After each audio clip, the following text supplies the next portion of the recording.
Allahabad high court के justice Yashwant Verma के सरकारी आवास से भारी मात्रा में कैश मिलने के बाद जो मामला शुरू हुआ था वो अब सीधे सुप्रीम कोर्ट, संसद और उपराष्ट्रपति के इस्तीफे तक पहुंच गया है। 14 मार्च को वर्मा के दिल्ली स्थित सरकारी बंगले में नकदी बरामद की गई, जिसमें लाखों रुपए की गड्डियां निकली। सुप्रीम कोर्ट ने फौरन एक इन हाउस कमेटी बनाई, जिसने जांच कर जस्टिस वर्मा को इस मामले में दोषी भी पाया। कमेटी की रिपोर्ट के आधार पर तत्कालीन chief justice of India Sanjeev Khanna ने वर्मा के खिलाफ महाभियोग की सिफारिश कर दी। इसके बाद संसद में वर्मा को पद से हटाने की प्रक्रिया शुरू हो गई। लोकसभा में सत्ता पक्ष के 152 सांसदों और राज्यसभा में विपक्ष के 63 सांसदों ने महाभियोग प्रस्ताव पर हस्ताक्षर कर दिए। यानी इस बार सत्ता और विपक्ष एक साथ है, लेकिन नियत क्या है, ये बड़ा सवाल है। दरअसल एनडीटीवी के मुताबिक जस्टिस वर्मा पर महाभियोग की प्रक्रिया ही उपराष्ट्रपति जगदीप धनखड़ के इस्तीफे की वजह बनी है। एनडीटीवी का दावा है कि वर्मा पर कार्रवाई को लेकर बीजेपी और उपराष्ट्रपति रहे जगदीप धनखड़ के बीच जबरदस्त मतभेद हुआ। धनखड़ पर इस मुद्दे पर नो कॉन्फिडेंस मोशन की धमकी तक दे डाली और इसी के चलते उन्होंने अपने पद से इस्तीफा दे दिया। सुप्रीम कोर्ट में खुद जस्टिस वर्मा ने एक याचिका दायर की, जिसमें उन्होंने इन हाउस कमेटी की रिपोर्ट और महाभियोग की सिफारिश को रद्द करने की मांग की है। रिपोर्ट में घर में कैश मिलने के मामले में जस्टिस वर्मा को दोषी ठहराया गया था। इसी याचिका पर जब सुनवाई होनी थी, लेकिन अब चीफ जस्टिस बीआर गवई ने खुद को इस मामले से अलग कर लिया है। उन्होंने कहा है कि वो पहले से इस विवाद में शामिल रहे हैं, इसलिए अब सुनवाई में रहना ठीक नहीं होगा। सवाल ये उठता है कि सीजेआई खुद को अलग कर रही है, उपराष्ट्रपति पहले ही इस्तीफा दे चुके हैं, तो क्या कोई है जो इस मामले से लगातार भाग रहा है?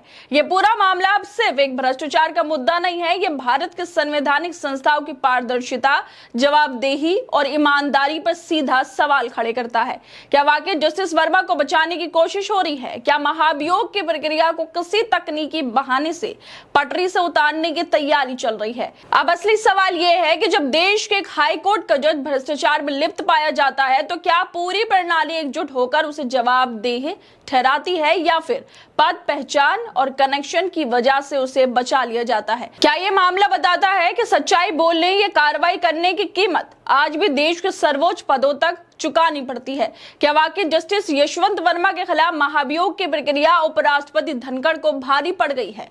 यह सवाल अब हर तरफ उठ रहा है और उठना भी चाहिए। जिस दिन संसद में वर्मा के खिलाफ महाभियोग प्रस्ताव पेश हुआ, ठीक उसी के अगले दिन उपराष्ट्रपति जगदीप धनखड़ ने अचानक इस्तीफा दे दिया। कोई साफ वजह नहीं बताई गई, कोई आधिकारिक प्रेस कॉन्फ्रेंस नहीं हुई, लेकिन अटकलों का बाजार गर्म है। एनडीटीवी की तरफ से जो दावा किया गया है वही सुर विपक्ष भी मिला रहा है। सभी यही इशारा कर रहे हैं कि जस्टिस वर्मा की वजह से ही धनखड़ के स्वास्थ्य का बहाना बनाया गया कि वो स्वस्थ नहीं है, इसलिए इस्तीफा हो गया।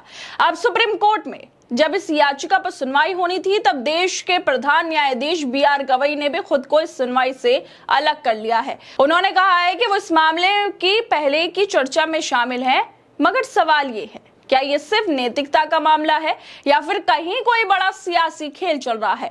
क्या एक भ्रष्टाचार में फंसे हाई कोर्ट जज को लेकर इतना सारा दबाव बनाया गया कि उपराष्ट्रपति को इस्तीफा देना पड़ा?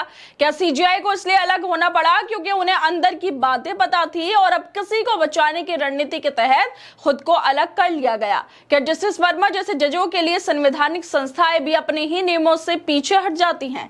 और अगर सचमुच ऐसा है, तो क्या इसका मतलब ये निकाला जाए कि सिस्टम की सबसे ऊंची कुर्सियों पर बैठे लोग भी एक भ्रष्ट को बचाने के लिए खुद कुर्सी छोड़ सकते हैं? धनखड़ ने जिस कुर्सी को गर्व से संभाला था, वो कुर्सी क्या अब एक जज के कैश कांड की आंच में जल गई है? और अगर ऐसा हुआ है, तो फिर ये सिर्फ एक व्यक्ति का नहीं, पूरे संवैधानिक ढांचे का अपमान है। फिर से ये सवाल भी बनता है कि एक जज के खिलाफ सच्चाई उजागर करने की कीमत क्या इतनी बड़ी हो सकती है कि कोई उपराष्ट्रपति पद तक गवा दे?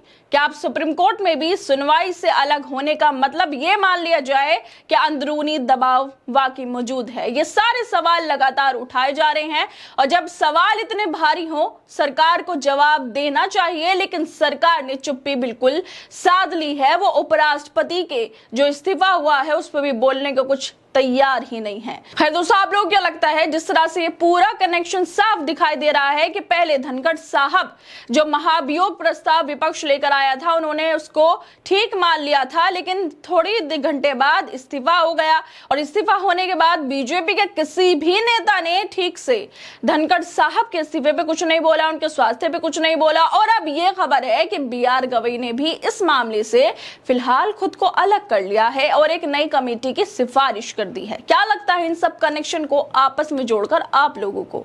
हमें अपनी राय जरूर दें और बाकी तमाम खबरों को देखने के लिए जुड़े रहिए हमारे साथ।